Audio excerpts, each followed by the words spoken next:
হিন্দু মা বোনেরা যেভাবে দুর্গাপূজাটা একটা উৎসব করে, সে উৎসবটা আনন্দ ওদের মুখে দেখতে পাচ্ছি না। কারণটা কি, বিষয়টা কি? এটা কঠিন প্রশ্ন বাবা আবার করতে চাইছে। বলেন। হ্যাঁ, কথাটা খুব সহজ। আজকে দুর্গাপুজো হচ্ছে পশ্চিম বাংলার মধ্যে সবচেয়ে বড় দুর্গ হিন্দু ভাইদের। কি বুঝলেন? এই দুর্গাপুজো করে আসছে কিনে বহুকাল থেকে হয়ে আসছে।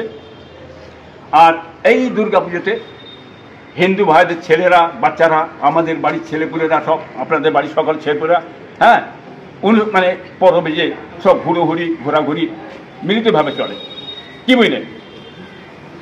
যেটা মুসলমানদের মেলাদ মহফিলে হিন্দু মুসলমান সব চাষা করে, আনন্দ করে, এটা এই দুর্গাপূজা এরা বিরাট একটা আনন্দ করে। অতএব দুর্গাপূজা যেটা ক্ষতি হলো কেন, কারণ কি, ব্যাপারটা কোন জায়গাতে?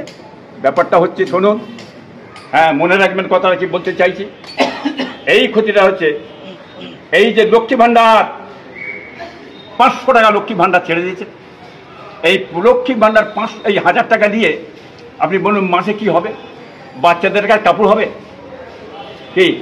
একটা বাচ্চার কাপড় হবে? হ্যাঁ, অন্য কোথা থেকে পাবে? টাকা আসবে কোথা থেকে?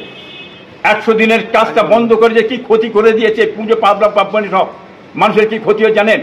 100 দিনের কাজটা ছিল, বামফ্রন্ট সরকার এসেছিল 300 টাকা রোজ। একটা বাইরে 3 জন 4 জন 5 জন কাজ করে, 2 কাজ করে, টাকা লুট, টাকা চলে বিশালভাবে, টাকা পয়সা বাজার ঘাট, হ্যাঁ, পাল পব্বনীতে আনন্দভাবে খুশিভাবে চলে। এই লক্ষ্মী ভাণ্ডারে 5,000 টাকা দিয়ে কিছু হবে? কাজ হবে? আজকে এই আপনার 100 দিনের কাজ বন্ধ করে বাজারটা ধুলিস সাত করিয়েছে।